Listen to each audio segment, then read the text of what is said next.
Camping on Dartmoor, a custom that for years people have done for free and without any special permission. And now the Court of Appeal has ruled this is the only place in England where you can do this. Fans of wild camping are delighted. Well, I'm really excited and pleased that we are going to see the return of wild camping rights on Dartmoor, and I think it's a huge step in the right direction. And obviously it demonstrates just the fragility of these rights and how much we have to fight for what we've got. Demonstrations like this came about when a Dartmoor landowner challenged the assumption that wild camping can be considered an open-air recreation under the Dartmoor Commons Act. Alexander Darwalls, a hedge fund manager, argued that the right to wild camp never actually existed.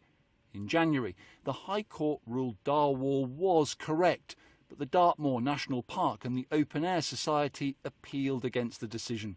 One of their arguments was that the historical aspect, meaning a right to camp and leave no trace. So we need to be clear that this is a right to backpack camp on certain parts of common land. So the common land is about 37% of the national park, and of that you can backpack camp on 70%. So you can't camp all over the place. You need to check our website. And the whole ethos of backpack camping is you carry everything in your backpack, you leave no trace, you respect the environment, and you walk back out. So Dartmoor's interactive map lets you know where you can camp. And I'm actually in the wrong place.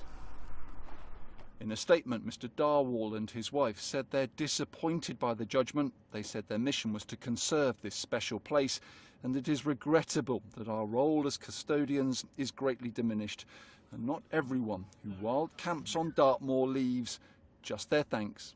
It has always been open for responsible camping in remote areas, but it is not a theme park where you can go and have a barbecue and leave the place in a mess, because we can't manage it.